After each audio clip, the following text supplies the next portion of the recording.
and we'll have to see about getting this tweeted out because I forgot to do that. Okay. And it started, so I had an intro going, and I'm like, we're already out of sorts. So we'll stick with what it's got. So how are you doing today? Not too bad. It is, like you said, I'm just awaiting my Friday from one job, and well, this is my Friday night right here, 11 a.m. on a Wednesday. Partay, everybody. But no, I'm doing all right. I just got done listening to P Dog. That was an interesting little stream. I got up for it. Made it about 15 minutes in, and then passed out. You got up, you got dressed for Jesus. You lasted about 15 minutes, then you passed out, right? I was already dressed for Jesus, so I didn't have to worry about redressing. Gotcha. Just figured I'd go ahead and get that out of the way. Yeah. Seems to be at least one a stream at this rate. Figured I'd go ahead. Yeah. Let's see. So what are we talking about today, Johnny? I guess we're gonna get up on a little bit of the Twitter drama. Fair enough. There's actually quite a bit going on. Sofane's privated his account. Yeah, I heard that his docs got out. That sucks. Yeah, that's some bullshit. I mean, I don't really. I did follow the dude for a while. I not anything personally. I think I just didn't find him, entertaining on the Twitter. He was getting, kind of more serious about stuff. Well, and I started with Poisoning the Well just as entertainment. Fat Pat, he's still entertaining to me. I don't know. I mean, I might end up following Fane again at some point, but nothing against the dude. He and I might disagree. Big fucking whoop. It's the internet. And that's exactly that's exactly it. It's mostly people just disagreeing with what he says, and most of the stuff. I mean, with any Twitter bullshit, you're not gonna, unless you know the context of it, you're not gonna pick up any sarcasm. Yeah, exactly. I don't think I'd have any problem with Fane, hanging out, shooting pool at a bar, having a beer. Probably be a good time. Probably be a lot of laughs to be had. Absolutely. But just on Twitter, just reading text, not that entertaining. I do like his and Pat's videos. Those are pretty funny. But yeah, definitely, that's some chicken shit right there. Hey, Cynical Lindsay, how's it going? Oh, and I forgot to pop out chat. See, unprofessional. That's the one thing I did do right. Totally amateur move. I didn't pop it out, but I mean, it's there. So half right. Morning, Lindsay. How's it going? But no, the other one was the Toasted Network saga. That's pretty wild too, but not nearly as bad in my opinion. Yeah, I mean, one's screwing people out of money, and one is putting somebody's personal shit out there. That's actually why I named the stream the way it was. Is excuse me, ma'am, could I get that back? Yeah. But I never had any interactions with the dude. I would see him in Lords of the Night chat and occasionally, other places, but I never talked to the dude. Yeah, I've seen him. I've just seen him in other people's chats. I see him in ours. Not doing much, but Yeah, it's like I think I'm with the consensus that everyone else has, is that I would never see this stuff coming. I don't know, man. Just I mean, why? I don't see him. Did they ever give a reason, or was he just being a dick to be a dick? I think he's just being a dick to be a dick. Because yeah, he never really goes into why he does it, or they never go into why he does it. Like, the only thing I can really remember about Toast is, like him, insisting people answer his questions, and like wasn't there one story about like his roommate supposedly hacking his account? I think that might have been him. Because I remember there being like a Toasted Network 2 there for a minute, and I was trying to figure out what the fuck was going on. It's kind of like that, like that movie trope of like there being a clone, and you having to shoot one and then convincing you which one's the real one or whatever. Yeah.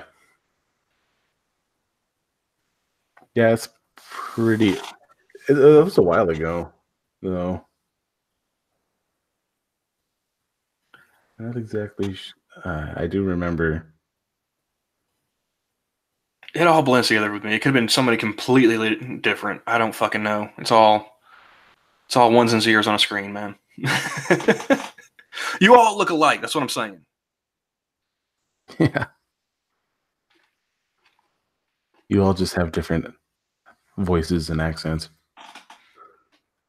And I'm not entirely convinced that that's not just one very, very talented voice actor behind all of you. See, I'm the one dipping into conspiracies today, Johnny. Strap in. Let's see. He put his foot in his mouth several times, but I chalked that up to his autism. But what he did to Weibo SDA Daxmer is just not cool. No, no, it's not. And, like I thought it was a dick move when he did it to just Weibo.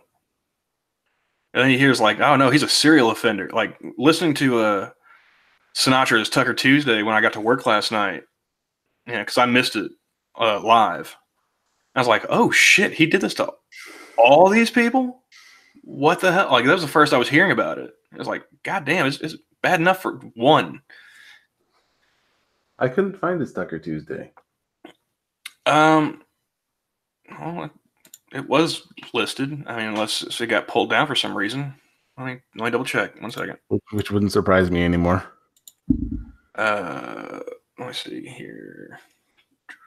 Oh yeah. Let's see if they can share this. He uploaded a video just a little bit ago. Scrolling. No, man. Yeah, it was live 17 hours ago, according to my YouTube notifications. It's still up there. Okay, I'll take a look on that later. Sinatra streams, or Sinatra says, pardon me. Yeah. Does he still have a Sinatra streams or something channel? He's had a bunch of them. Yeah. Has to have a bunch of them. Yeah, this is under the caption. Looks like Sophane's Twitter feed. That's ouch. Oh, damn.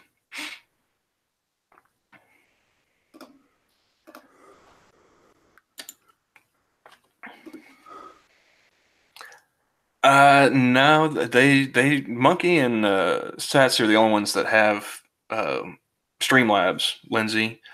So they said they didn't remember it ever happening with them, but because I think Sinatra might have misattributed a couple of them. Like, I think might have said it happened to Monkey too. But no, last night when I listened back, because I missed them being live too. They didn't say anything about him doing it to them. If that makes any sense whatsoever. Because I'm rambling now. How's it going, Johnny? Oh, yeah, I just got sidetracked. Looks like Sir Adamantine has his on lockdown too. Yeah, I noticed that because he's the reason why I saw Andy's DJ tweet. Because I'm not following Andy, I don't think. I was following him for a while, and then I actually started unfollowing a lot of people who were like part of the whole what the hell is his name? IBS. Not them, but moreover, how far are we going back? Kraut's Kraut server thing, or the Discord server thing. So,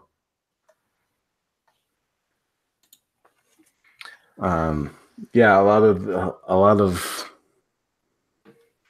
people were getting doxxed around there, and I'm just like, I'm just gonna walk away from this for a while. It's like I'm gonna go stand way over here. No, I think I stopped following Andy around the JF stuff. I was like, no, not interesting anymore. Sorry, moving on. But De La Haze is linking us on Twitter. Yeah, I saw that. How's it going, buddy? I know you can hear me. Well, I don't think he was part of the Kraut Discord controversy, but he was also, I think it was just after the split with Chris. That was around that same time. And there's a lot of JF stuff being pushed out. And so I was just like, this doesn't catch me.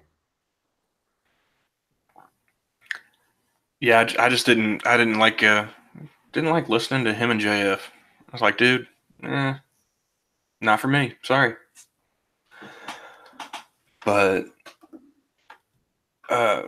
now he's living with Ralph, isn't he?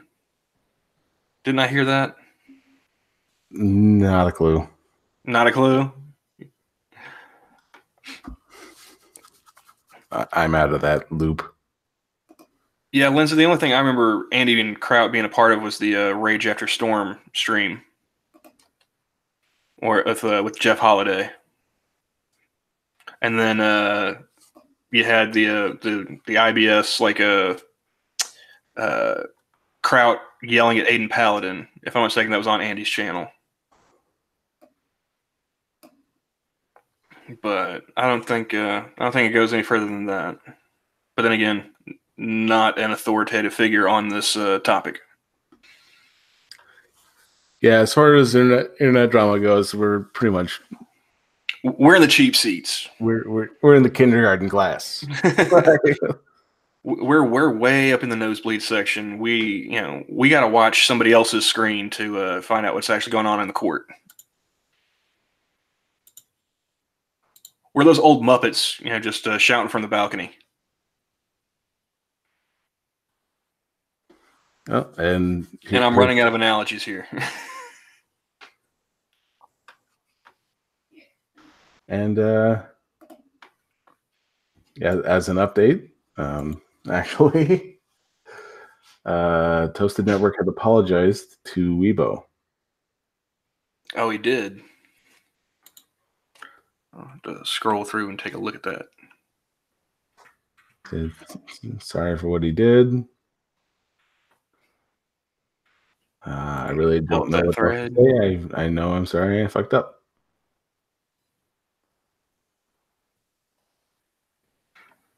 Did he apologize in that thread, or is this like on his Twitter page? It's on his Twitter page, okay. And she retweeted it.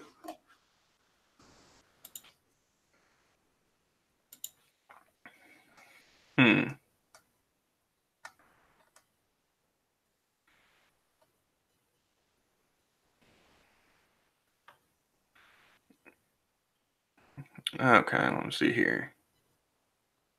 Oh, okay. Think I gave all the names of the people I cheated?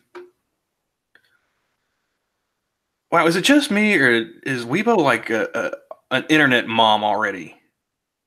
Like, she just took this kid to school and had him apologize in front of like all the other kids. Yeah, pretty much. That's that's impressive. He apologized to Drunkle. Oh, he did it to Drunkle too. God damn, the list continues. Oh, maybe Drunkle. Okay.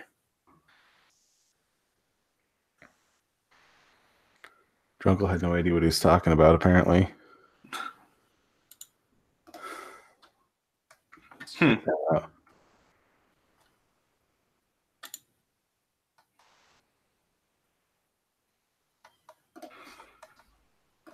I love how I go to type in Drunkle, and I just type in drunk, and I go to click on it, and it shifts down just before I click, and so I end up just typing on drunk, and it does this whole search for drunk.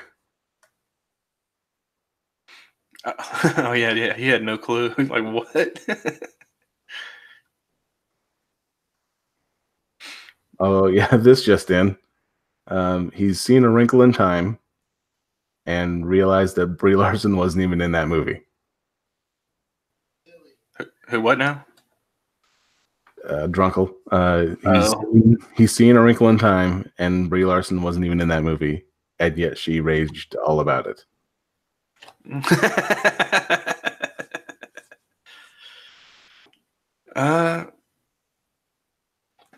Yeah, I didn't even know about that story. She had something in a twist about A Wrinkle in Time. That's news to me. I mean, I only really became aware of Brie Larson because of Captain Marvel. I didn't give a single solitary fuck about her before that. Still really don't. I barely remember anything she was in when looking at her. I think the only thing I can say that I've seen her in was 21 Jump Street. And I can't even be certain as to what her role was in that movie.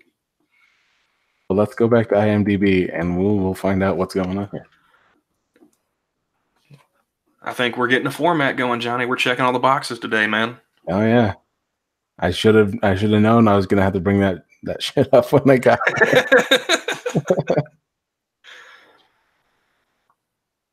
All right, let's start with the early stuff. Okay. From 1999, Touched by an Angel. Yeah, I didn't see it. Yeah, I know. Let's see. Raising Dads from 2001. Yeah, I didn't see it. I don't believe I have either.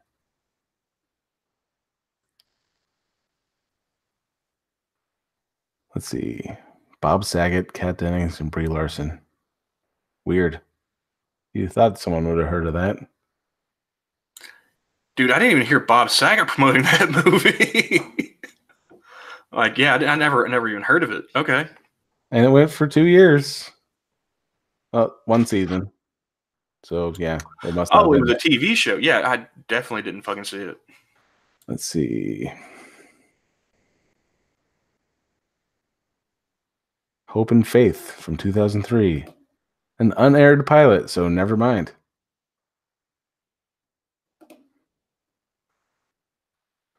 13 going on 30. Nope.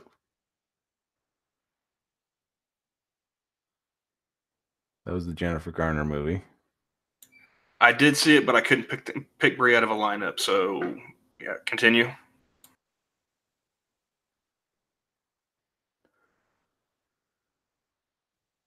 Yeah, I got nothing there. So let's see. A couple of short films, I guess, if they call them that.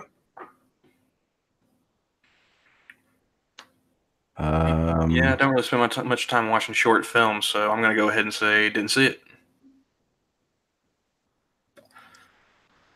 The Babysitter. Drawing a blank. I'm going to go ahead and say nope. What happens when an 18-year-old finds out she's sitting for a 27-year-old slacker? And big fat nope. Okay, let's see.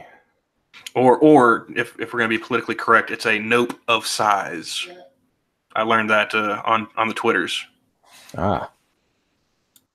Scott Pilgrim versus the World. Unfortunately, I did see that one. Still couldn't tell you who she played. Yeah, I got nothing.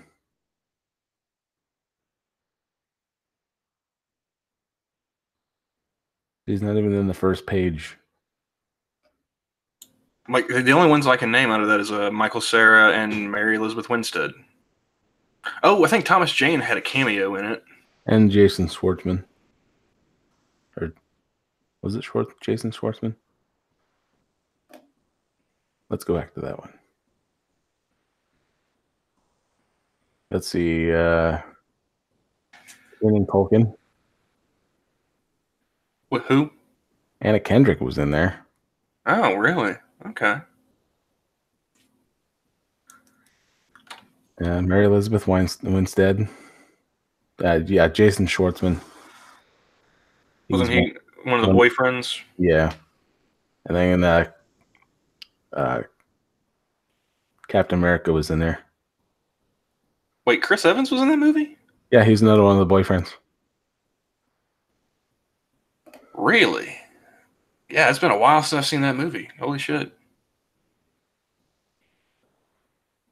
See, every now and then I still think about him as being that dude from Not Another Teen Movie, and it makes me chuckle. Yeah, that's kind of weird how he went from she's weird and artistic to I understand that reference. So yeah, I haven't seen that movie in a while. Maybe I'll have to sit the girlfriend down and make her watch that one. Let's see. I've been slowly like clockwork oranging my girlfriend with different movies. Like the other day, it was Unbreakable. Set her down and had her watch that one. It's kind of funny at the end of it. She's like, "So which comic book was that based off of?" I was like, "All of them." Yeah, no, not anyone in particular. And then let's see, Brandon Routh was also in there. See, that name sounds like it should be familiar to me, but I'm drawing a blank. He was Superman Returns Superman. That's why. Okay. Yeah, it's a very forgettable name. It goes with a very forgettable movie. What even happened in that movie? What was the conflict? I don't even remember. He left. Lois Lane went and had herself a kid, and he came back. All that fun stuff. And then there was a Kryptonite Island or some shit. I don't know.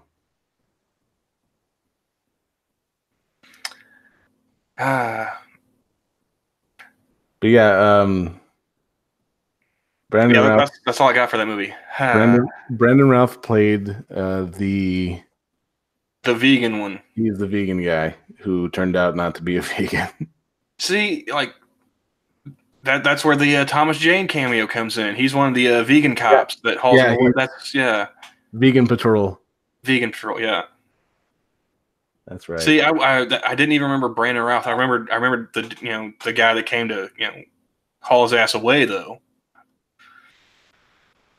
So there's that. And obviously, the message we take away from the story is the Punisher beats Superman, hands down. Yep. Even vegan Punisher beats Superman.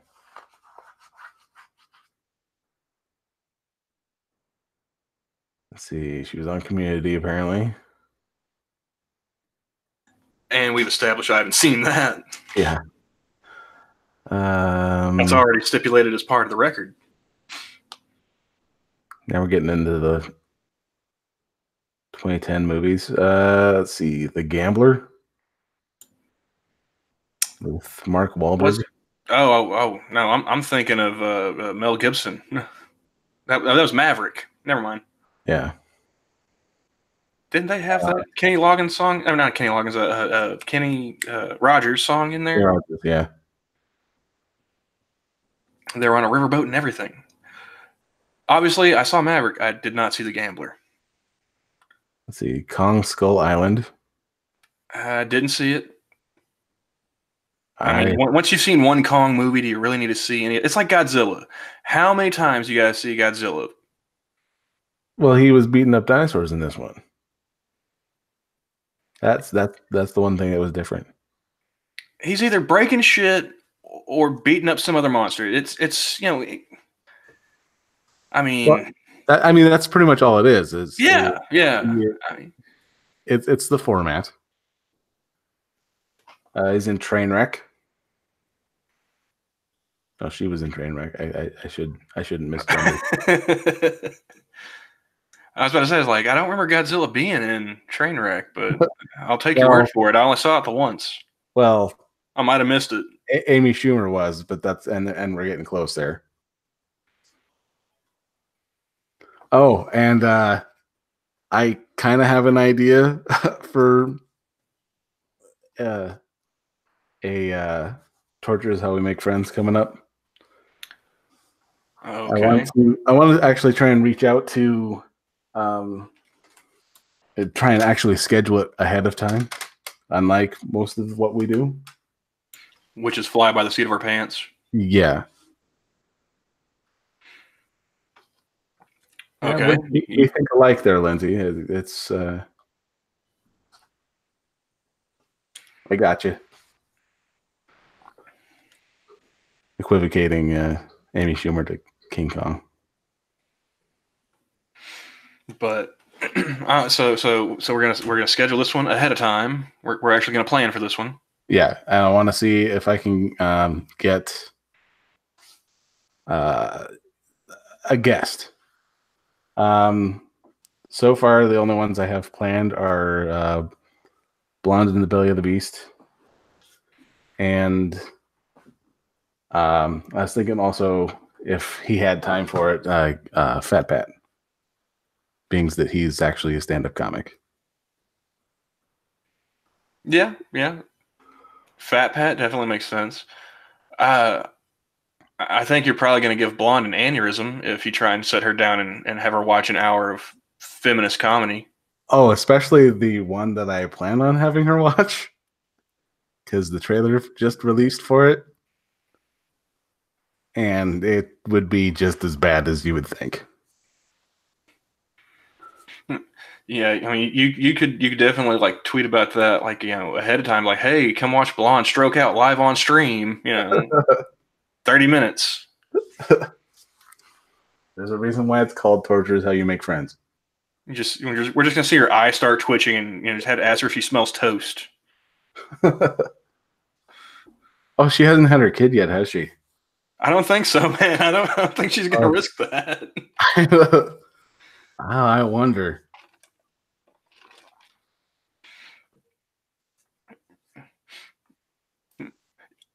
Yeah, that Lindsay apparently does not adhere to the colonial time like us. She doesn't adhere to it either.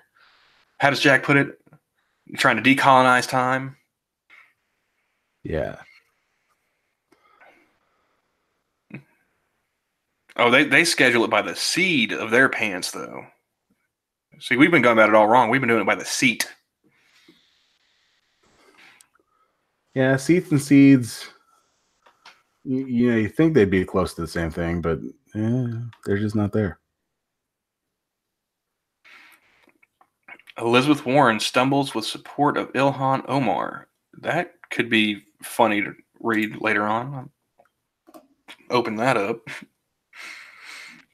Oh, so okay. Here's the Weibo thing that he was talking about, Lindsay was talking about. Sorry, I'm just misgendering everyone today. Oh, damn.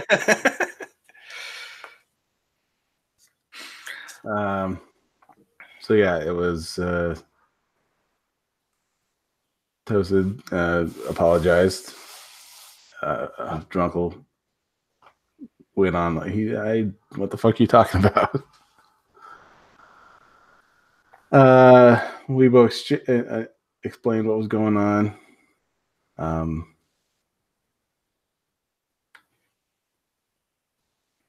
Let's see.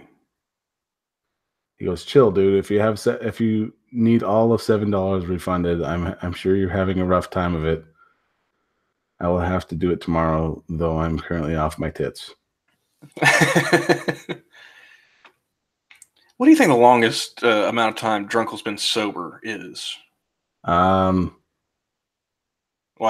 bright-eyed, bushy-tailed, 0.00 BAC. I was going to say when he is on antibiotics.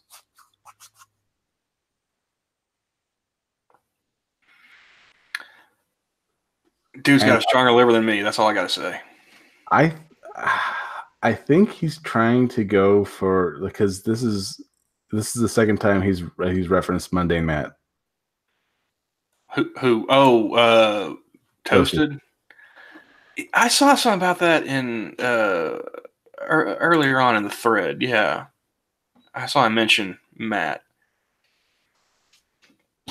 It's like that seems like the internet time, man. It seems like he's reaching back.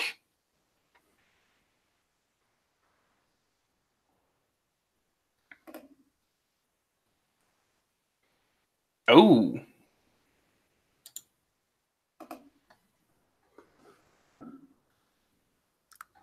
So yeah. Looks like Jim Healis had some words with Monkey and Jack about the Monkey in the Morning stream. Yeah, because they were talking about service animals and stuff. Right. See, I don't really check Twitter when I'm at work. I'm usually listening to either playbacks or live streams, and I'm listening with my wireless earbuds. Phone's plugged up, in the wall, charging. So when I do chat, it's rarely at night. But also, I got an old ass phone, dude. So like I can only have one application open at a time. If I want to tweet something, if I want to share a stream, I got to stop listening for a little bit to actually go over to Twitter and share it. Makes me feel old timey. Here it's going to be me trying to deflect things.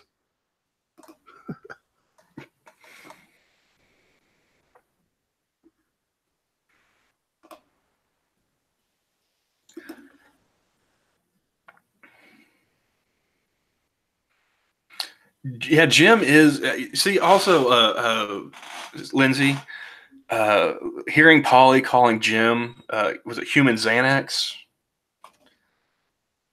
It tripped me up one time in a Twitter argument. I was going back and forth with this guy, and then like Jim kind of jumped in and took a couple jabs, and I didn't know if he was like I couldn't tell at first if he was jabbing at me or the other guy. Like I had to pull up and ask him in DMs. I was like, all right, I realize that sarcasm isn't always conveyed well in text, but I'm just trying to have a bit of fun with this guy. Do you think I'm going too far? Or he's like, nah, man, I'm having fun too. I was like, okay, fair enough, just checking. Like I couldn't tell. I was like, wait, am I being the asshole here? Is Jim trying to tell me that I need to? He's a good dude. And yeah, he does play the devil's advocate pretty well on those comic book streams with Polly and them. And I hear your cat again. Yeah, yep. One moment. Got to stick with the format, right? Yeah. Cat's got to put his 2 cents in.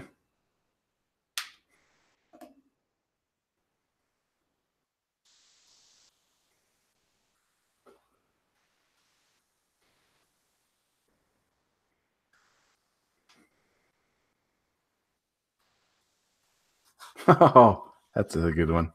No,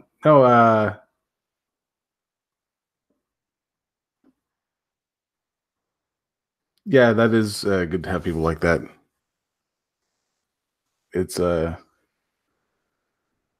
definitely keeps people in check.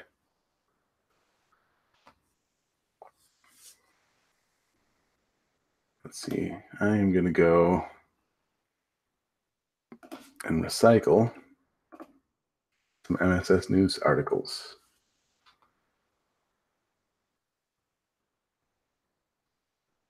If we can get past the advertisements for Empire.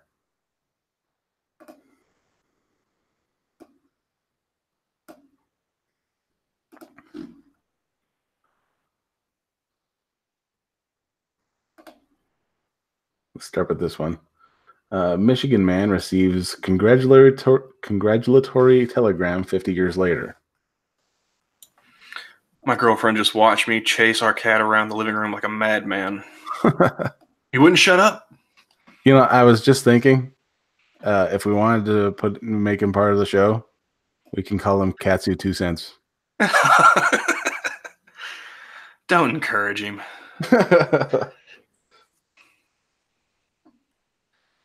I mean, where was I? Oh yeah, I heard something about a Michigan man before I chimed in. A man who graduated from the University of Michigan in 1969 has finally received a congratulatory telegram from family friends that was sent more than 50 years ago. Robert Fink received the Western Union telegram this year. Western Union ended its telegram business back in 2006. So why did they just send him a text message? What the hell, man? The telegram originally arrived in 1969 at an Ann Arbor apartment Fink shared with 3 classmates the day after he left to attend graduate school in New York. Christina Zadsky rediscovered the telegram in December after removing it from the bottom drawer of an old filing cabinet now owned by Ann Arbor-based digital marketing agency Icon Interactive to retrieve a piece of paper that had fallen inside. I looked inside mostly because I was curious to see the actual telegram, Zask told the Ann Arbor News. Zask saw Fink's name on the paper and used the internet to find him and return the note. Fink is now a professor at Oakland University in Rochester, a Detroit suburb that's about 45 miles northeast of Ann Arbor. I was surprised to learn that he had never received the telegram, and was glad that I could reunite it with his intended recipient after all these years. Now, who's the telegram from again? Let's see, it was from family friends, I guess. Oh, family friends. Okay. I'm gonna kill this motherfucker. I'll be right back. All right.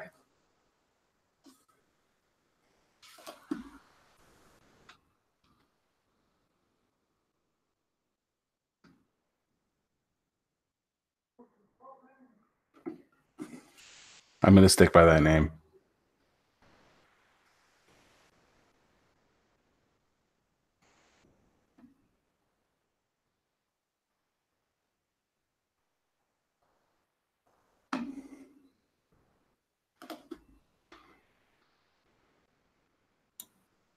I have no clue what his problem is.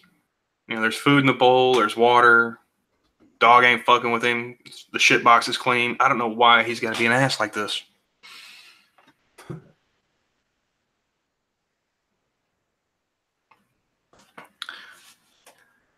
But yeah, family friends. I guess I can see, like, you know, why it wouldn't come up in discussion. Like, hey, you know, we sent you a telegram. You know, probably didn't ever see him again.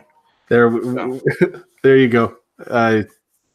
Lindsay got an idea. We need a Katsu 2 Cents plus shirt. We'd have to actually get Satsu's permission for that. So I mean, I could just, you know, get like one of those little cat hoodies and just take a picture of him.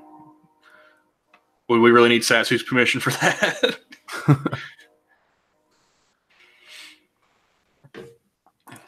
But yeah, that's something to float to Satsu. Hey, so we had an idea.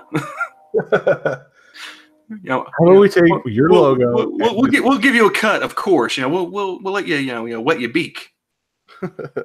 But we'll take your logo and we'll just superimpose a cat's face over yours, and we'll change a couple letters of the spelling. We'll change one letter. So completely different, right? Of course. Oh boy. Yeah, you remember that dude I was trying to set up a hangout with to just hear like him talk? Because I find his tweets so ridiculous. Yeah. It's like this. It's like, is this a pope? Has he ever? Fuck it, you guys. I gotta hear it. You guys are stuck with it too. Sorry, there's nothing I can do. I mean, short of like duct tape, I don't think I'm gonna stop him. So you might as well just bring him in. Get him his own laptop. Yeah, get him his own mic. Yeah. All right, one second. I'm gonna open the door.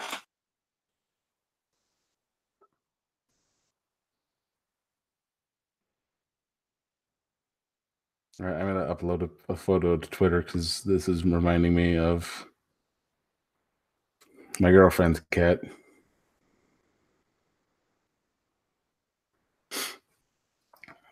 Yeah, this one was actually submitted by Jack Cochran. Man told by robot. Man told he's going to die by doctor on video link robot.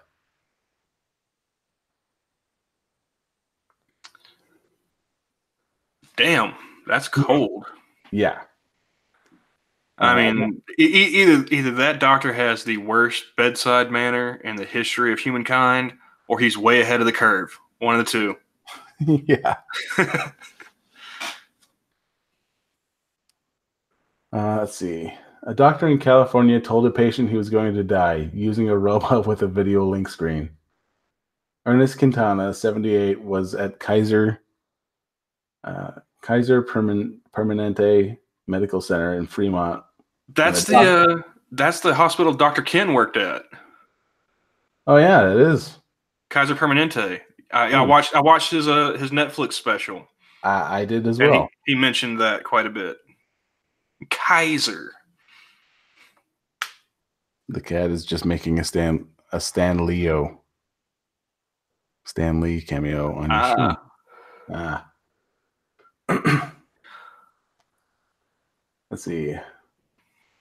And from that, he would die within a few days.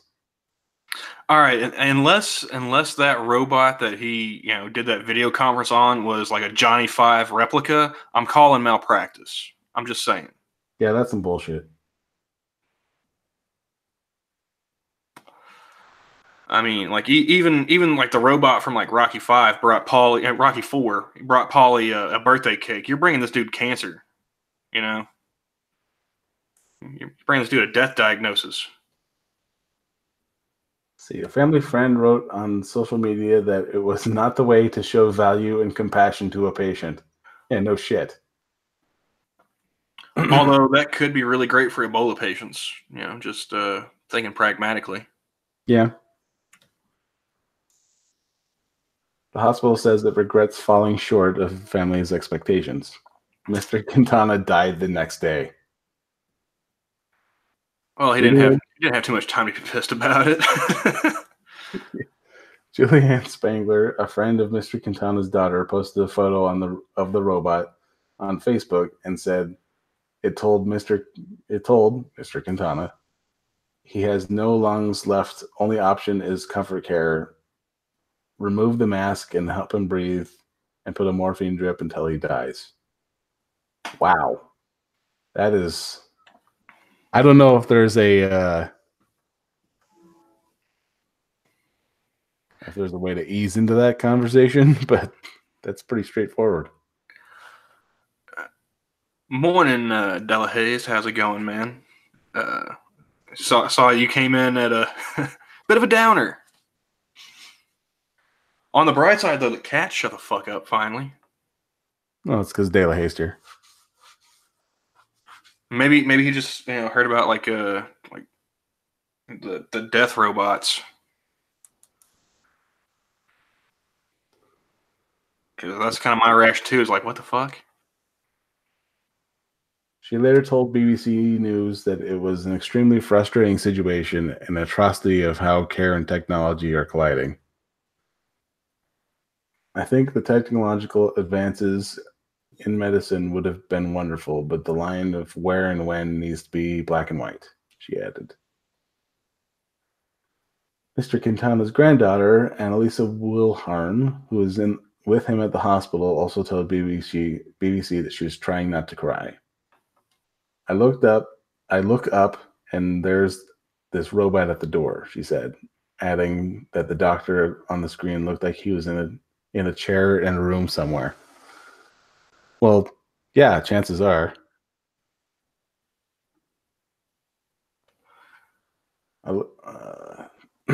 Next thing I know, he's telling him, I got these MRI results back, and there's no lungs left.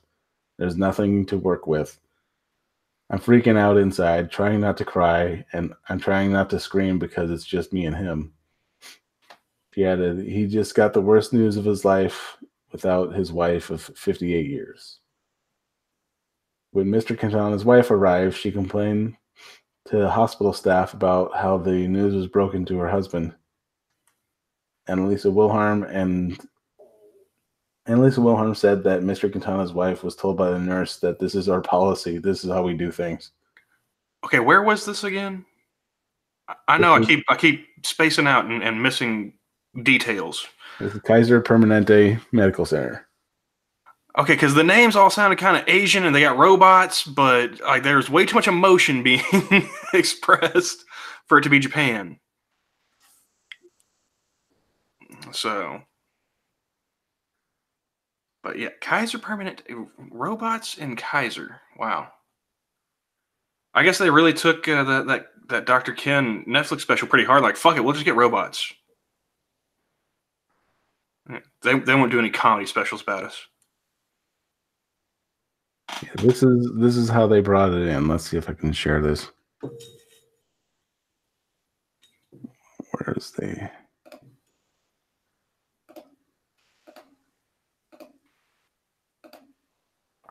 Oh God. Yeah. Yeah, that's that's definitely not the last thing I want to see before I die. I wonder if that touchscreen. You know what? I mean, instead, here, Kaiser Permanente. If you're listening, which you're probably not, here's an idea you can have for free. I won't charge you a single penny. Instead of investing in robots to break the news that people are dying, just buy a hooker. Let them go out with a bang. It's a lot cheaper. And a lot less offensive. Yeah, they'll probably thank you for it before they die. I wonder if this touchscreen has a. Are you impressed with your results? Wouldn't it be hilarious if it had like the 5-star rating like old YouTube and Netflix used to have, and then after the story they go to the thumbs up, thumbs down? How likely would you be to refer this to a friend?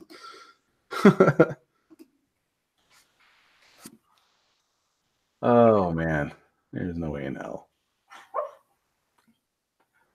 And can you hear the dog now? Yep.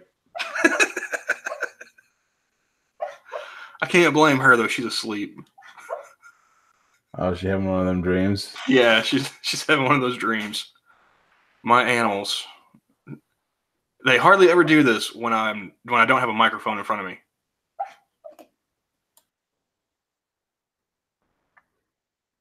You have a rather impressive microphone.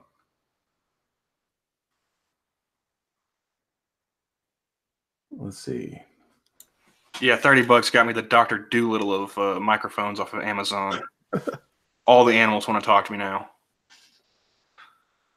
Southwest Virginia woman who faked pregnancy indicted on 9 felony charges. Because she is birth mother strong. Okay, run that back one more time. Southwest Virginia woman who faked pregnancy indicted on 9 felony charges.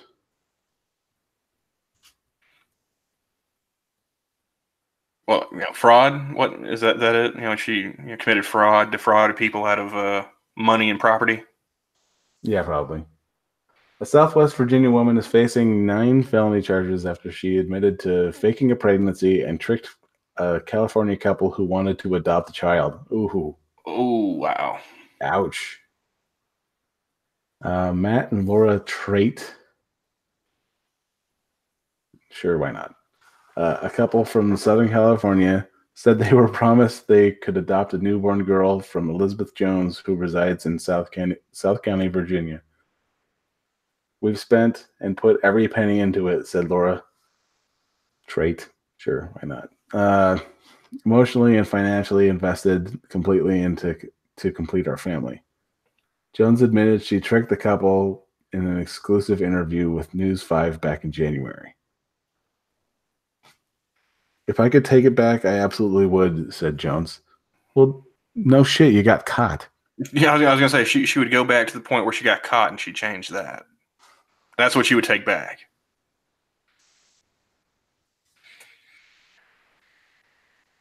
See, this is the one area where, men can't pull off this trick. We can't con people in this regard. Ladies, this is all on you. Congratulations, you got something you're number one at. Any dude comes to you saying, offering to sell you a baby, he automatically gets a side eye. Like, what? Jones said she never took any money from the Trait family, but prosecutors disagree. Wise County Commonwealth Attorney Chuck Slempt was assigned a special prosecutor for the case. Well, that'd be pretty easy to find out. I mean, unless she keeps money in a mayonnaise jar in the backyard. Yeah, she had him pay her in Bitcoin. That's what it was. Yeah, it's a crypto baby. It's either that or straight cash, one of the two. Yeah. Our office worked for the sheriff's department, said Slump. They investigated and they worked with folks to determine that whether there was a crime, and they sought the indictments. Now that an indictment has been issued, our office will be prosecuting it. The felony counts listed in the indictment are 9 transactions less than $500. The transactions were for restaurants Teddy's, Chili's, Mustard Seed, Cracker Barrel, and Applebee's. For the Disney store, baby clothes, and for professional photos they took announcing the adoption. Okay, I thought they were just like $500 at restaurants. Like, I can tell you she's just fat. It's like, yeah, if you're paying for this woman to eat for 2, why are you paying for such shitty food? Like those Cracker Barrel, really? What was the other ones? Was there an Applebee's in there too? There was an Applebee's in there. I have never eaten at a Cracker Barrel, and we actually have one over in Bozeman. Or at least we had one. I'm not sure if it's still there. I think I ate at one once, and it was completely forgettable. We have a Chili's and an Applebee's here. And I have survived both. Oh, see, Lindsay, she disagrees. She says Cracker Barrel is not shitty. I didn't say it was shitty. I said it was forgettable. I cannot tell you. Oh, Lawyer Dog in the chat. How's it going? Good stream earlier, buddy. No, I said it was forgettable. I can't tell you what I had there, and I can't tell you if it was good or bad. So, So, yeah. Exactly. Oh yeah. Here's a picture of the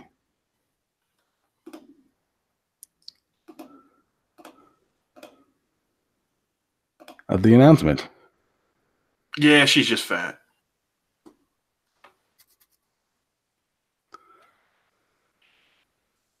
Yeah, that is.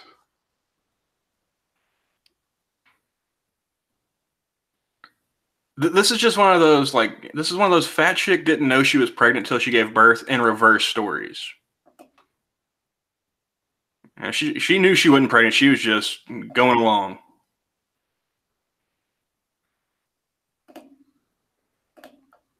Yeah, there's no way in hell she. I'm sorry.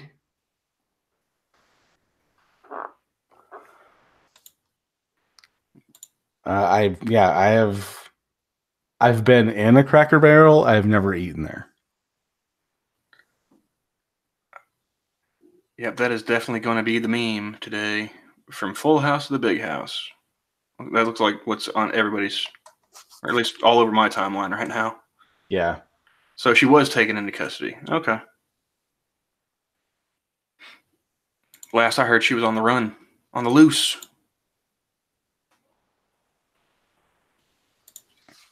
Let's see. She's. No, Lindsay, I haven't had their breakfast hash. I only ate there once. It wasn't breakfast time. You're trying to convince me of something I have no knowledge of.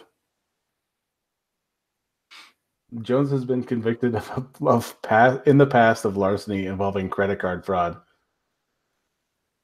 You know, some of this shit's got to come with the background check.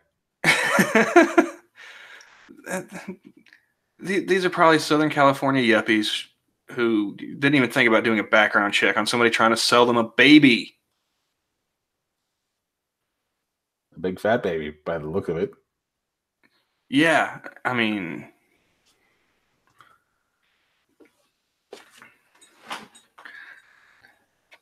they were trying to get them the next Honey Boo Boo. That's what it was. Previous story. A woman says she's sorry after a fake pregnancy tricked couple. Yeah, that's really kind of funny how they. Well, at least she's sorry. Yeah.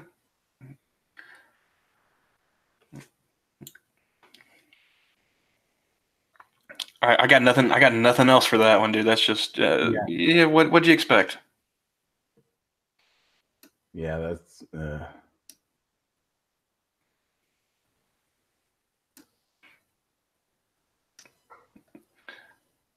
I kind of wish there was a video to go along with this. It's just an article that I saw about the Elizabeth Warren. Elizabeth Warren stumbles with support of Ilhan Omar. Oh, this is from yesterday. What the hell? Twitter. Oh, updated. That's the one you were yesterday. Gonna read about. Yeah, this is yesterday's news. Literally, like it was last time it was updated was 5:54 yesterday. Oh, this is an op-ed too. I just want the who, what, when, where, and why. Oh yeah, I forgot to show that picture. And I even forgot the reason why I put it on in the first place. You're blinking in and out, dude. I'm blinking. Okay. Right. Yeah, I was watching a movie with my girlfriend, and her cat just sat there and watched it with us. I was about to say, it's like if your cat is about to start live streaming too, I mean, we could double up on this, man. You get your cat a mic, get my cat a mic. I mean, the internet goes crazy for cat videos, man. Cat live stream, that's where the money's at. That's all I'm saying. Yep. Hashtag Katsu 2 cents. Yeah. We get two cats on a live stream. We don't even talk, man. Just let them do their thing, and we'll be bigger than PewDiePie.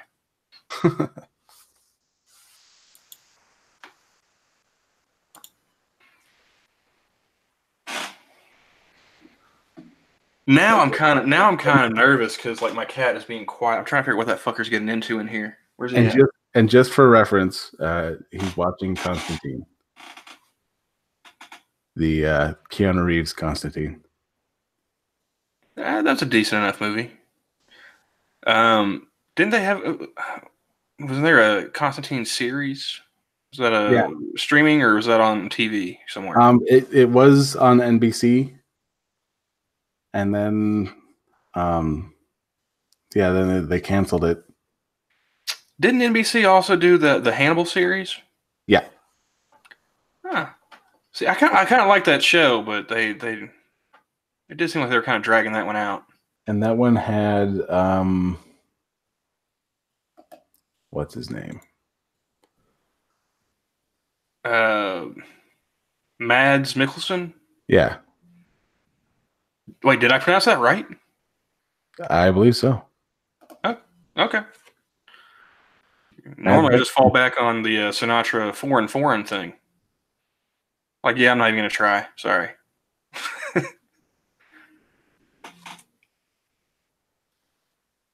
Yeah, it's he actually had a movie called Polar come out, and it's on Netflix. Apparently comic book based. Have to check it out. And he's co-starred along whatever her name is, Vanessa Hudgens. And yeah, I'll be hard pressed to see if she can actually act.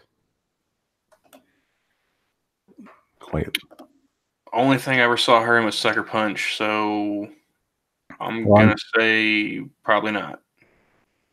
The signs point to no.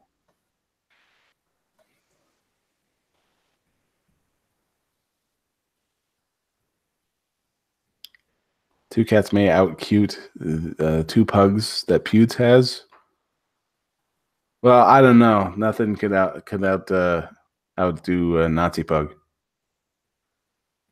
I mean, as long as he doesn't get Dankula to train him for him, I think we might have a chance. But I have no idea what the third one is there without Googling it. So you're probably right.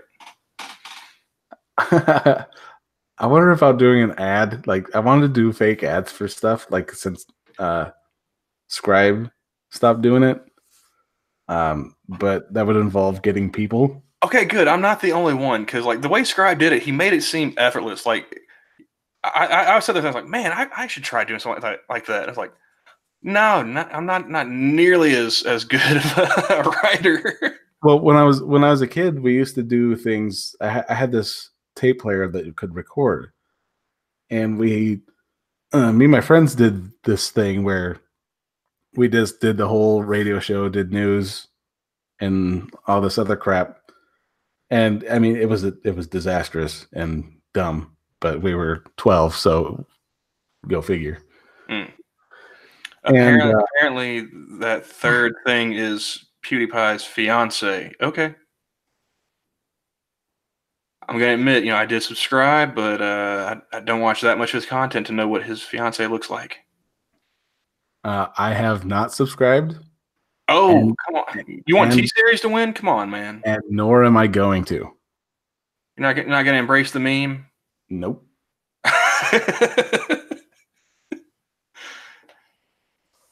You know what? Actually, I will. If you're gonna go subscribe to T-Series just to cancel mine out, aren't you? If he joins us for a torture is how you make friends. That'll do it. Yeah, you go ahead and tweet that out. Go ahead.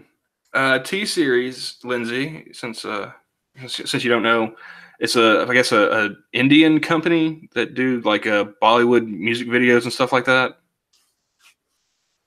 And India has 1 billion people in it, so big market. They got nearly as many subscribers as PewDiePie last I checked, and get a ton of views. But it's like a conglomeration of channels, isn't it? Yeah, it's a pretty much one of those agent type. I mean, yeah, it's you got PewDiePie, which is his individual channel, and then T-Series, which is actually just a conglomerate of different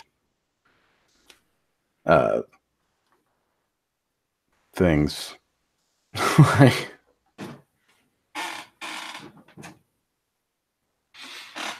But yeah, that's who T-Series is. Just another faceless corporation trying to beat down the little man, who happens to have over 80 million subscribers. See, I wonder if people are like creating secondary and triary accounts. See, Johnny, Debo here is trying to convince you to subscribe to PewDiePie.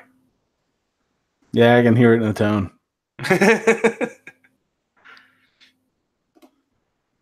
I'll tell you what. I'm just gonna assume that's what he said. I'll tell you what. If he can, through his contacts, get PewDiePie to talk to us, then I'll think about it. I'll definitely have to consider the neutering appointment if he can pull that off. That's scheduled for Friday. You got a deadline, dude. You better get to work. I was gonna say Thursday night. I get a message from PewDiePie. And just get a DM, like 11:59. Just hashtag save my nuts. Yeah, pretty much. That would be hilarious.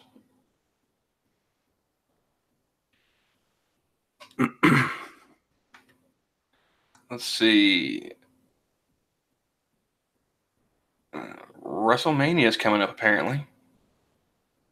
Yeah, it's March. So Ronda Rousey defends against both Becky Lynch and Miss Charlotte. And if you watch professional wrestling, I haven't in years, but I do follow Ric Flair. Apparently, he and I have the same birthday. Woo! So yeah, there's that. That's how I'm learning of this event. I've been watching your White Pat's Twitter, so that's how I know what's going on.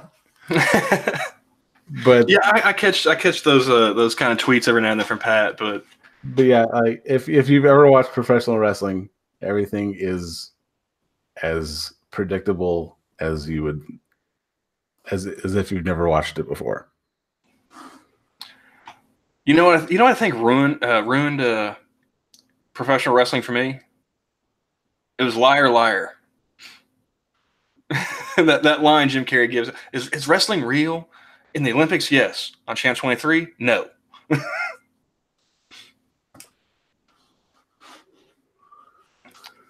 always kind of looked at it sideways after that. Jim Carrey ruined childhoods. Yeah. Well, I mean, he's definitely out to ruin mine now. Like just hearing him talk. But yeah, that was a while ago that Eddie Guerrero died. Now that you mention it, yeah. I liked Eddie. Pretty cool dude, pretty funny. It seems like my memory shot, but didn't he have a whole like story arc with China? Like she was like his lady and everything. I don't think they had that. Or was it somebody else? Because I think when they showed who his wife was, I felt awful because I was like, well, obviously she must have saved his life because she was not an attractive woman. No, I didn't mean like they were together. I meant like they had like a storyline in pro wrestling. Like okay. she was, she was his lady, like in the story arc. Oh, I don't know. I rarely ever watched it after slowing it down. But yeah, you're right, Lindsay. Jim has become quite unhinged as of late,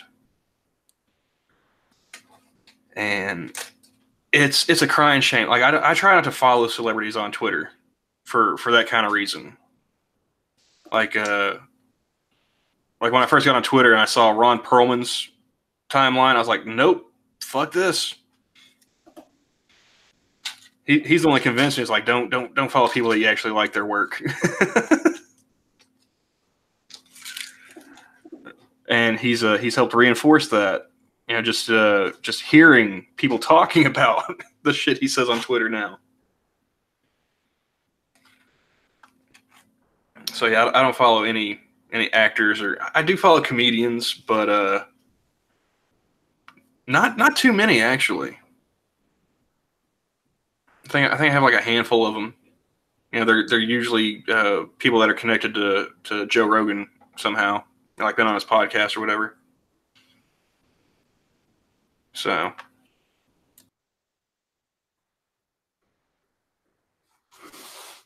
who the hell is Jacob Wall? I'm only aware of him because of Twitter. He's the one that tried to set up that fake Mueller, Robert Mueller sex scandal. Like he tried to say he had an accuser against Robert Mueller for sexual assault or whatever. Apparently he was in some kind of documentary, and like he tried to show that he was being receiving death threats or whatever. But apparently it was an account that he created. I think that's what I saw on Twitter today. He's the male equivalent of Laura Loomer, pretty much. That's funny because I just found this tweet from Nick Jack Pappas. Jacob Wool reported a death threat to the police that he wrote to himself from a fake Twitter account. He was posing as a gay Hispanic quote-unquote diversity coordinator with a rainbow flag in the profile pic. This might be the tweet I actually read, yeah. Jacob Wool is the Jesse Smollett of Laura Loomers. Okay, I don't remember that part, but up until then, I was like, that's exactly what I saw. So yeah. And that one gets a like for me. That dude, he put it perfectly. I mean, at least Jesse Smollett had the courtesy to hire people to fake a hate crime. Laura Loomer had the courtesy of a blown out tire. She had an old tire that she could to pin the blame on. Jacob Wall, he's got nothing. But somehow we all know what his fucking name is. Ain't life grand? Michael Ian Black. Jacob Wool is the only person who used Jesse Smollett's story as an inspiration. He's got me chuckling at Michael Ian Black. That's impressive. And Paul F. Tompkins. Good for Jacob Wool for proving that he doesn't need Twitter. He can go outside in the fresh air and sunshine to incompetently make shit up. I think Paul could do better than that. Oh, he definitely could.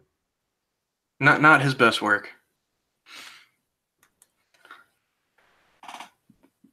But it seems like internet people and comedians know who Jacob Wall is. Yeah. It doesn't seem like anybody in the real world gives a fuck.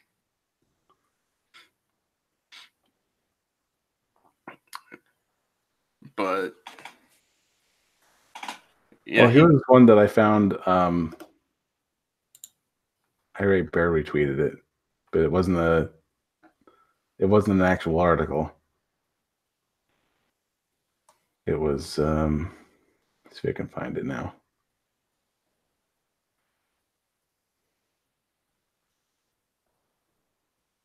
There's Keemstar doing his thing.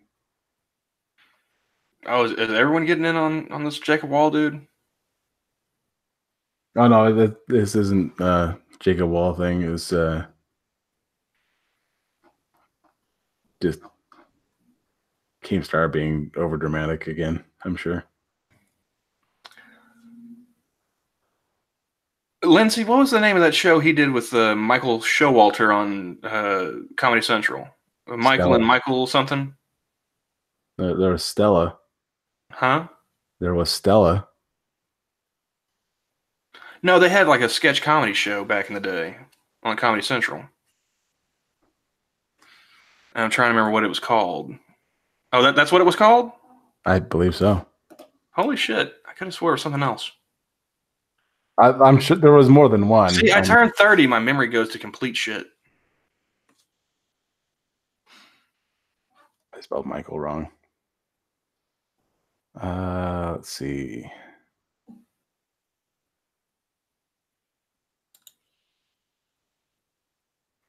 I want to say this was mid 2000s, like 2003 to 2006, somewhere in there.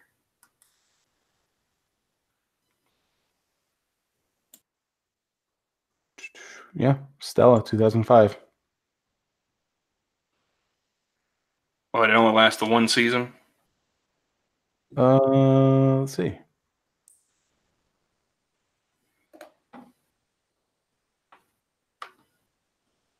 Apparently, only 10 episodes.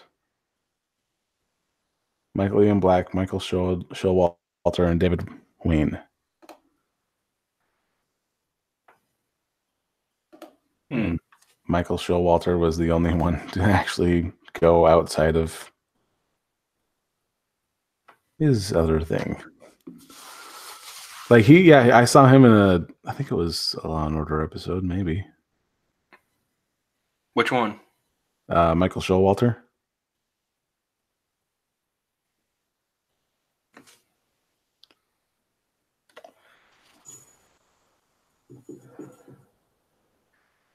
See, I missed the boat on a bunch of different like sketch shows. The ones I remember watching growing up were In Living Color, catch a bit of Mad TV. Yeah. Every now and then, watch some SNL. And then I think when I got to high school, I remember watching like the Whitest Kids You Know. And I think that was on rerun too. I might have like it's the end of high school, beginning of college. Yeah. Yeah, because I mean that was early. Yeah, he was in 2 episodes of Law and Order.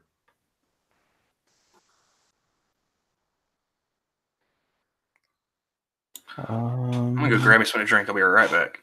All right.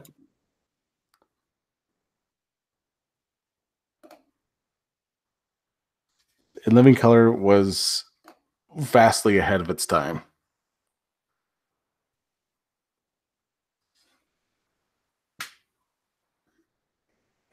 Viva Variety. Let's see if I can look that up.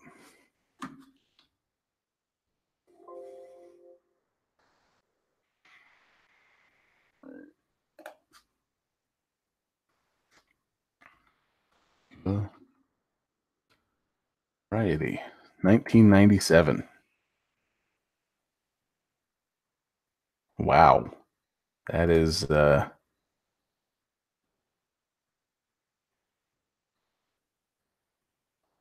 holy hell.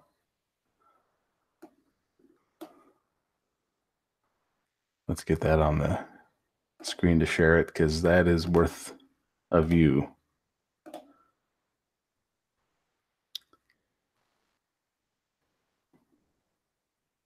He looks so weird. See if I can zoom into that. Yeah, I completely missed the boat on that show. Yeah, and look at that.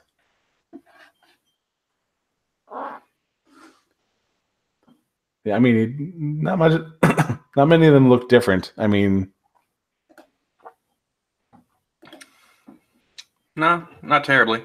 It's almost like past versions of themselves.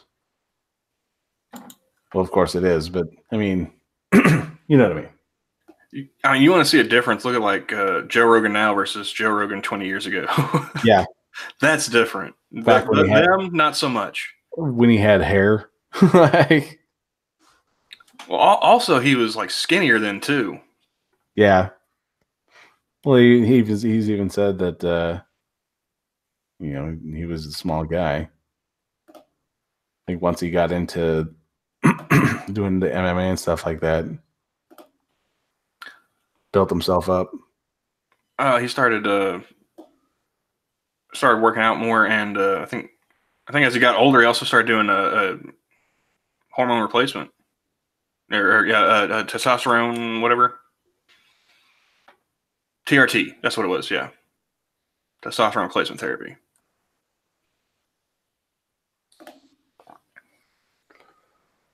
Let's see. Oh man.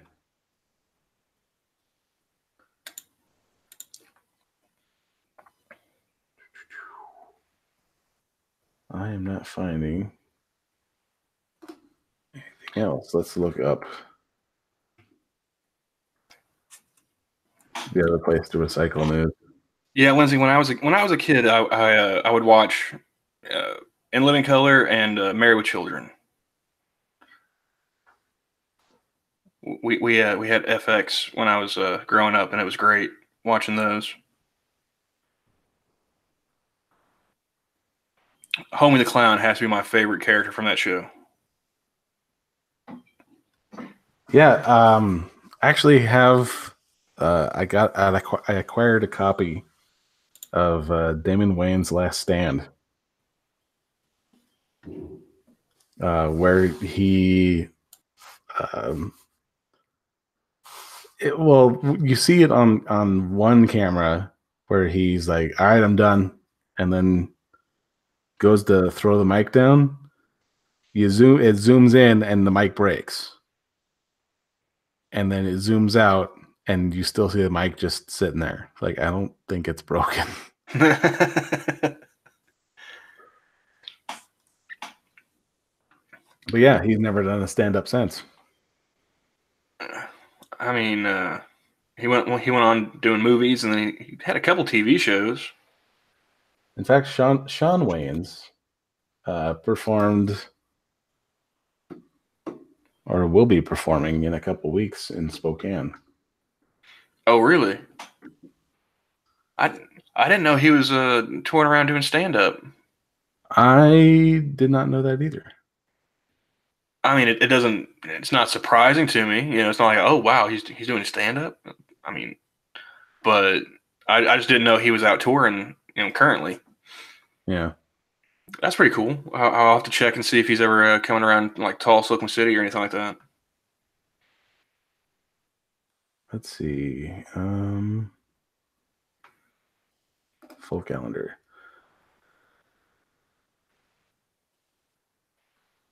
There's a couple girl stand-ups. Yeah, Lindsay, I want to say that to a lot of the customers I have when they come to my store. Just, homie, don't play that. Pow! Get the sock. Full of nickels.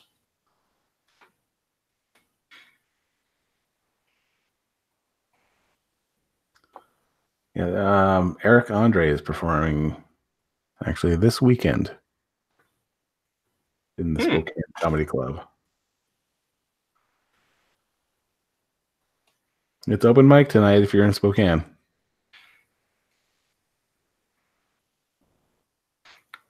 Yeah, I've never found Eric Andre funny. He is very memeable, though. Yes. So, I mean, you know, at the very least, he's kind of funny.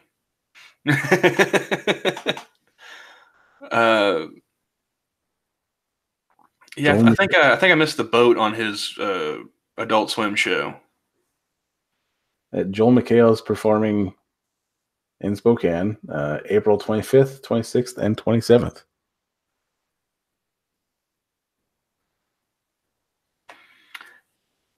Wait, didn't Marlon have a Netflix special? Didn't Marlon wait? I gotta look that up now. Holy shit. Bill Bellamy. I haven't heard that name in a while. He's performing May 3rd and 4th.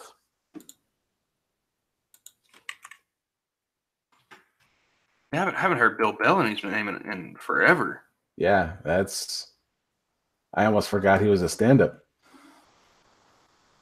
That's last time I remember hearing him doing comedy stand-up was what, 90s? Late 90s?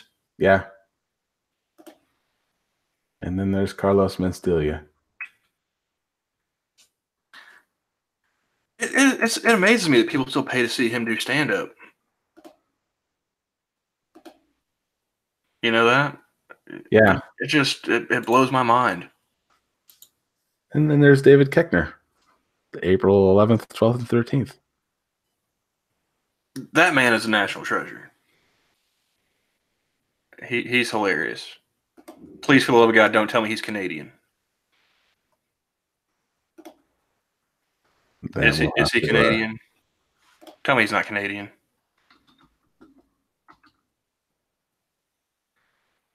Oh dear God, they're doing a Haunted House 3 apparently. Really? Well, hold on. That was Wikipedia. Let me double check. Go to the IMDb. Loading up.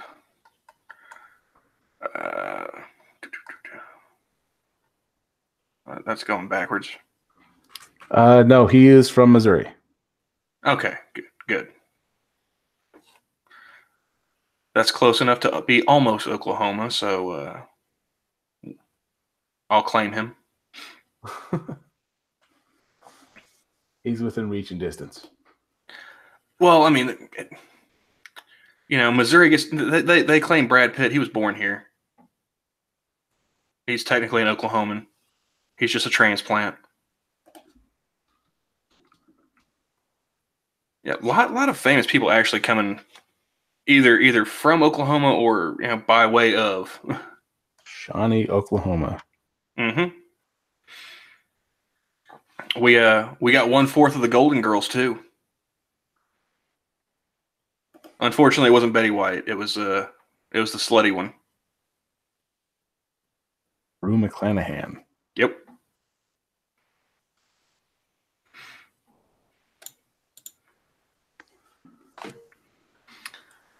Let's see who else. James Gardner, big OU fan.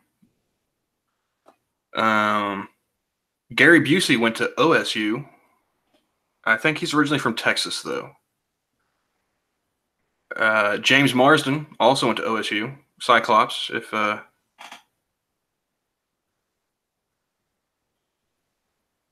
I don't really have anything against Canada. I just look at it like most Americans do. It's like our addict. We forget about it until something cool pops out.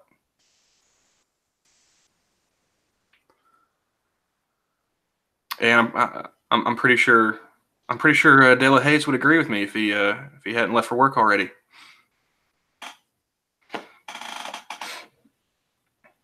Just gonna throw that out there.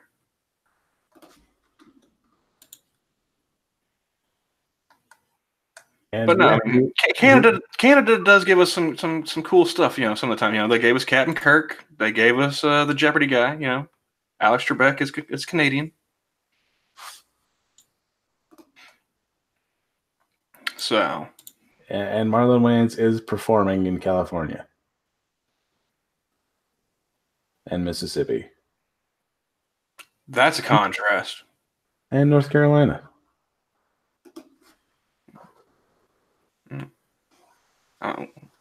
Like back to back to back. Is it like walking off the stage at the Comedy Store and catching a flight straight to Jackson? Looks like it. Oh, I was joking. Okay, shit. Yeah, 24th. I was not being serious at all. 24th to from Oxnard to 29th to Biloxi, and then straight up to New York, and then down to Carolina on the 12th of April, and then performing there till the 14th.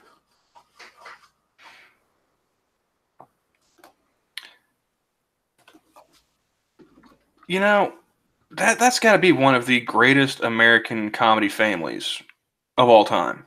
Oh, they're all all of them very talented people. I mean, Keenan, Damon, Marlon, Sean. Who else? One of the sisters is an actress too. I've got her in my head, but I can't. Yeah, for the life of me, I can't remember her name off the top of my head. But if you put her picture up on screen, I'm like, oh yeah, Kim Wayans. That's right, Kim. Why do I always forget Kim? I'm sorry, Kim. You're awesome. Yes, we vastly apologize.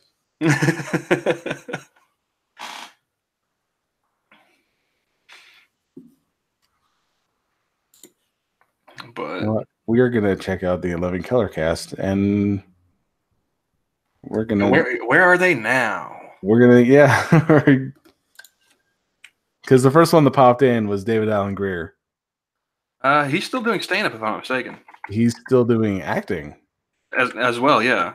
But I mean, he's doing. I remember. I swear I heard about him doing stand-up recently.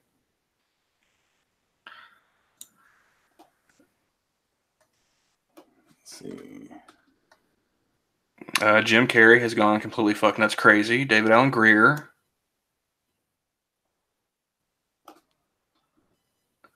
Takea Crystal Kima. Yeah. She was on 140 episodes. Let's see, what's she been up to? A couple that have been announced, but one's in post-production, Almost Nowhere. It's a TV series. Patsy Lee and the Keepers of the Five Kingdoms. That's in post-production. Revival. Tommy Davidson. Tommy Davidson? Yeah, he hasn't done much. That's been Vacation Creation, whatever that is. He was in the fourth Sharknado. Nice. Wow, I mean, Takea here, she's been busy, man. She's just racking up credits. A lot of stuff that she was in Sharknado 4 too. Hey, what do you know? And he was in Black Dynamite. Wasn't he Cream Corn? He was Cream Corn. Yeah. Now, I've never seen it, but I mean, he was. Wait. The cartoon or the live action? Cartoon. Oh, love the cartoon. I still haven't seen the live action movie yet. I need to get around to that. Pimp 24/7. Okay. Let's see. So she's been plugging away, working. Let's see who else. Deidre Lang. Oh, she was a Fly girl. Never mind. Kelly Cofield Park. There's only one Fly girl that matters. And we already know what she's been up to. Yep. Let's see. Yeah, Kelly Caulfield. I saw her on a couple of. She does TV shows. Mm-hmm. Kidding. She was on the Lethal Weapon, which Damon Wayans was doing. Yep. Pantsuits. That's a short. That's a short. That's funny. See Dad Run, The Good Wife, Highway, Person of Interest. Oh, these all look like just like one episode apiece. Doesn't look like she's. Oh, she was on My Wife and Kid. That's the same thing that to Kid. Like, okay, so they're all coming back together and working with each other a bit. That's cool. Keenan seems like he's retired. At least as far as it seems, he hasn't produced anything since. You know what I just noticed? Like, you get to the top of the cast. You get Jim Carrey, David Alan Grier, Takea Kima. They've all got 140 episodes, and then you get down. Kim Wayans, 115. Sean Wayans, 115. Keenan Ivory Wayans, 96. Damon Wayans, 90. It's like, these are the guys that created the show. Like, yeah, it seems like they kept dragging it. They kept dragging it along after they left. And of course, we can't forget Wanda. Jamie Foxx. Yep, Jamie Foxx. He's got a lot in post-production and pre-production. He's going to be Spawn? Yeah, I remember hearing, I think Monkey talk about that on Monkey in the Morning. And I don't see it. I just... Lindsay didn't see it. Lindsay didn't know Black Dynamite was a cartoon. Yeah, Cartoon Network. They had it on. I think it only lasted like 2 seasons, but they were a strong 2 seasons. Like they were good. One of my favorite things about that the titles for the show. I think I need to pull that up because those even just the titles of the episodes were hilarious. Steve Park, 28 episodes. Let's see.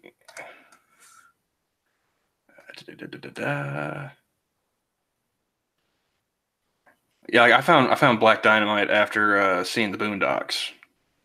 So Person of interest.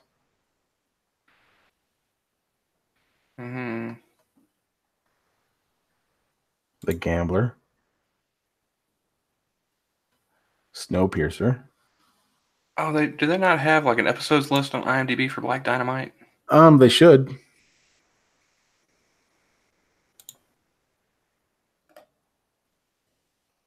Let's see. Are you still at work, Lindsay? Oh, here's a obviously the first episode is the pilot. Episode number 2 or episode 1 of season 1. Just Beat It or Jackson 5 across your eyes. When Cream Corn saves young Michael Jackson from an assassination attempt, the pint-sized pop star finds in Corn a new best friend. And Chris Rock only did 6 episodes of that. Of what? In Living Color. Wait, Chris Rock was on 6? I don't remember Chris Rock being on In Living Color. I remember being on SNL shortly. Do you remember the guy who came in? He'd always come. You probably experienced something like this. He always come to the convenience store, and the guy's like, "How much does this cost?" I'm getting PTSD already. And he goes, I'm getting the flashbacks. He goes, "It's $1. $1? Good Lord, that's a lot of money." Yep. How about I give you 15 cents and you let me sniff the wrapper? Okay. That's okay. I remember the character, but I did not remember that being Chris Rock. Holy shit! Oh my god, that was, and that was I was watching the Chris Rock show at the time, and I'm just like, why are they not letting him do more? Oh, Lindsay, speaking of bringing it back to King Kong earlier, we talked a little bit about that. They got an episode of Black Dynamite from season 1 called Honky Kong or White Apes Can't Hump. one of the supporting characters gets kidnapped by like a white giant gorilla. I'm gonna have to watch this show, aren't I? I highly recommend it. Yes. There's Heavy D. I mean, if you liked the Boondocks, you'll probably like the Black Dynamite. Oh, yeah, there's a couple episodes with Larry Wilmore in there.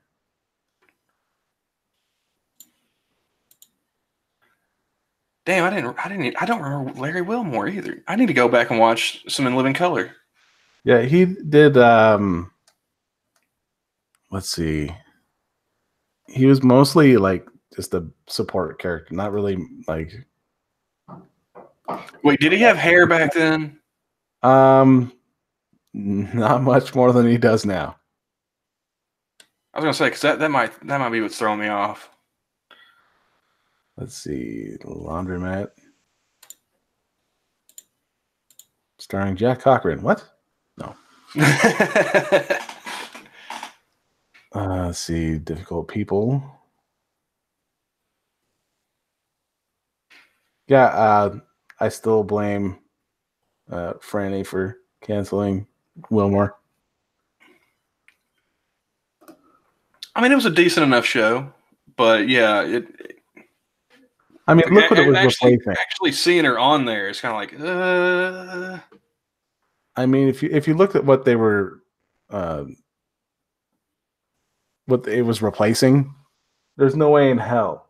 Yeah, it wasn't going to hold up to Colbert, no. Yeah, but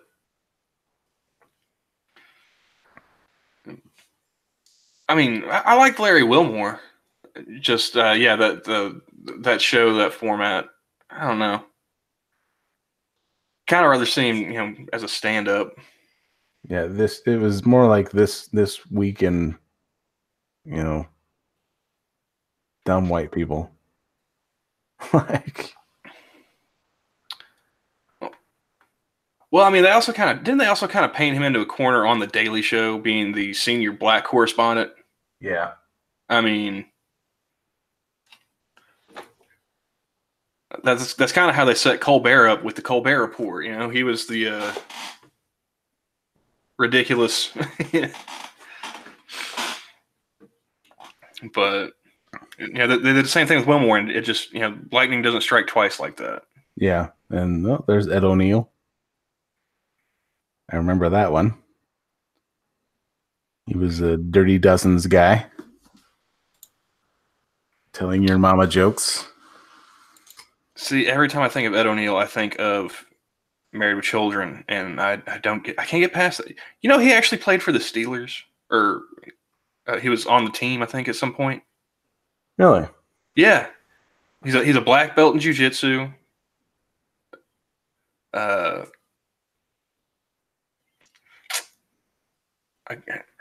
was he, like a third stringer or something like that? I don't know. I don't think he was like ever like he wasn't a big star. He wasn't a big football star, but he was on the team,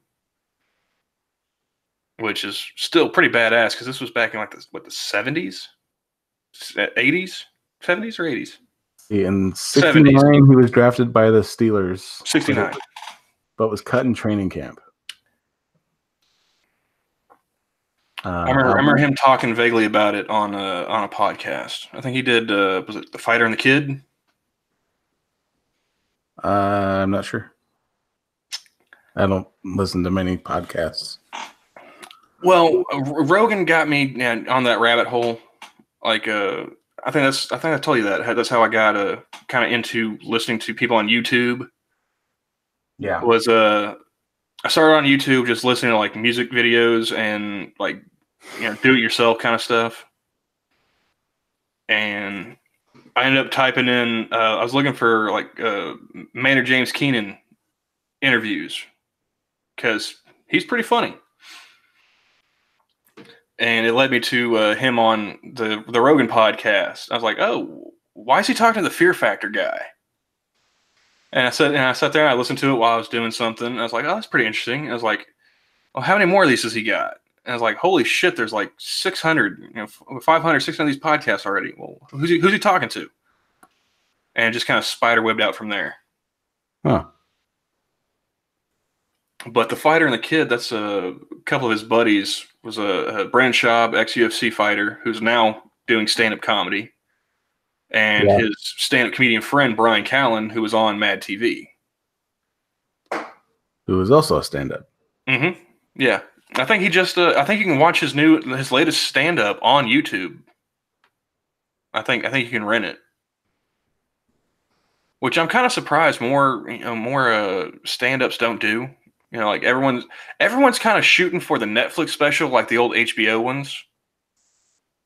Well, and that's kind of part of the problem with stand-up is like there's so many different ways you can get it out there, but there's a glut of it on this one particular platform, and it kind of dilutes the quality of it. Yeah. Like how many HBO specials used to come out a year? Back before the internet. It was at least once a quarter. Yeah, I mean, they were special. Like, you only had one to watch for like 3 months before the next one came out. Might have been even longer, depending on, who was hot at the time. Yeah. Or you might end up getting like watching Robert Klein or something like that. Some of the older stand-ups. Yeah. Ray Romano, which I watched his new stand up. Oh, Ray Romano's got a new stand up. When did this come out? A couple weeks ago. Oh, I hadn't heard of it yet. Yeah, it just popped up on Netflix. There's no real ad for it or anything. And that's another thing. Like HBO, they had, obviously they're marketing a lot of it on HBO, but they had the ads on there where like, hey, this is what's coming up. Next month we're coming out with this movie and this TV show and this stand up. But I heard Netflix is going to start doing that where they start playing ads for their other productions. Yeah. On Netflix. All right. Every time I do this, it never works out, but this is going to be the 7-minute warning. Fair enough. And so for another 45 minutes, we'll find something to talk about. I figure we can at least get 30 in there. Yeah. Give or take. So yeah, let's see who else is on this list. See, quite a bit stand-ups. Mario Van Peebles. Mario Van Peebles got a stand-up special? No. Okay. He was on In Living Color. I was gonna say, it's like, damn, like everyone's getting in on this Netflix deal. he directed a lot of the In Living Color episodes. I am stretching to pull like a Mario Van Peebles movie title, like because I know he directs, and for the life of me, I can't name one of his movies right now, but I stand by the assertion that he's a good director. He's a really good director. Yeah, for the life of me, I'm drawing a blank on his movies, and I don't know why.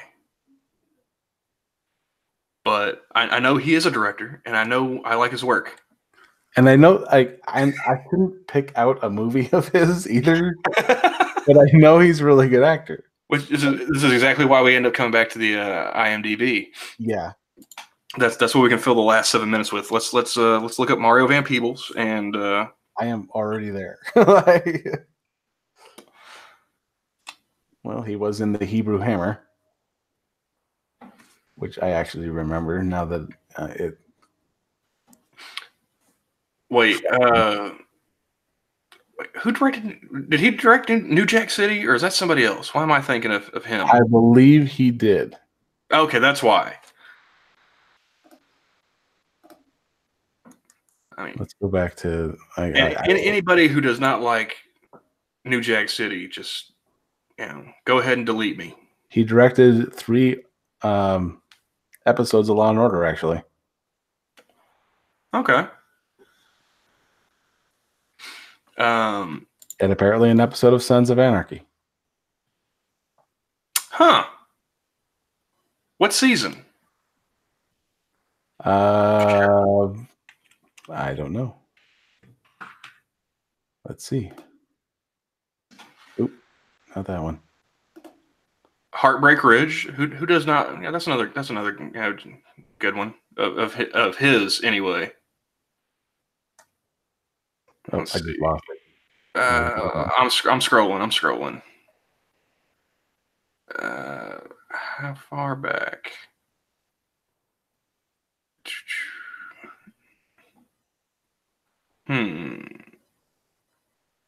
Oh, that's his acting credits. That's why. Director. There we go. Apparently, he directed an episode of Living Single.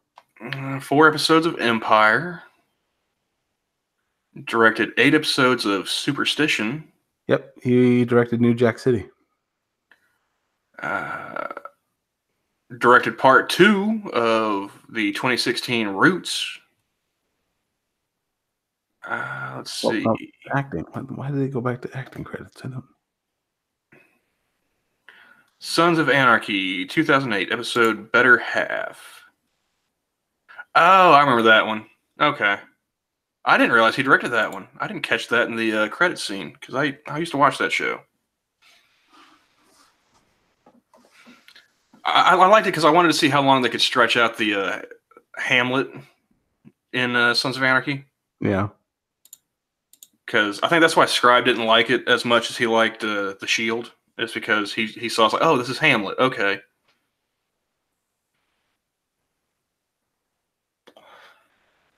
But yeah, directed New Jack City. Love that movie.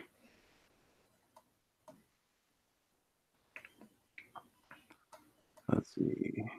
I mean, I love that movie just for some fact they cast Judd Nelson and Ice-T as cops. I find that hilarious. And let's see if he's actually doing stuff. Judd. Oh my God! How could I forget that? Nelson. He was in Jaws: The Revenge. Marty Van Peebles was. He was. He was the dude's like buddy as assistant. Oh yeah, that's right. He had the Jamaican accent, if I'm not mistaken.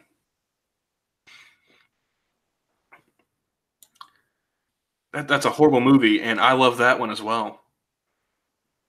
Yeah, he's actually in quite a bit. Oh, Judd Nelson. See, this took me back to actors too. That's why I saw that when I was scrolling. I haven't even heard of a majority of these things. Transformers: Power of the Primes. I'm drawing a blank on that one.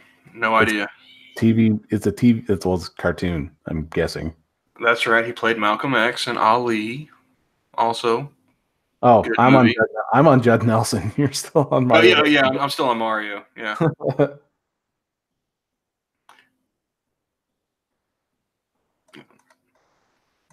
I guess I'll scroll down here and click over onto New Jack City so we can get on the same page. I'll find Judd.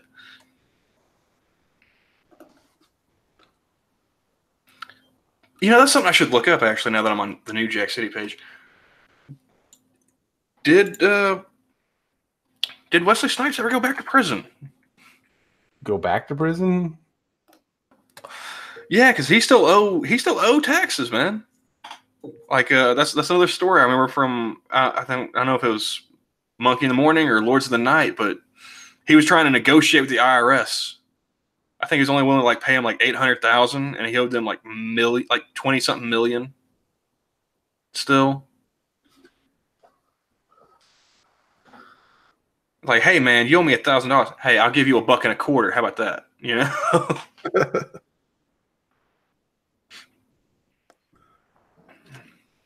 All right. Well, I am going to call it there. I love that. That's the second hit on search engines when you type in Wesley Snipes. Wesley Snipes tax evasion. Looks like the latest one I'm seeing is of 2013. Him finishing jail time for tax evasion. So apparently he has not gone back yet. Clearly not. Keep Wesley free, y'all.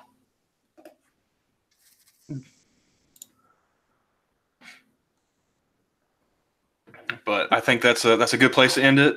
Wesley Snipes is a free man. We can go ahead and call it a day. All right. I think that's going to be my new hashtag. We have Get Dressed for Jesus, and hashtag Keep Wesley Free. Keep Wesley free. Yeah. Hashtag Katsu 2 cents. There you go. We've got a trifecta here. All right. Thanks. Our work is done. Later, folks. Yeah. Thank you, Lindsay, for hanging out in chat, keeping everyone at bay. Let's. I'm going to assume that Hayes is at work, but he's still listening. So take it easy, Della. Let's see, and then just add this real quick, and then you guys have a good day.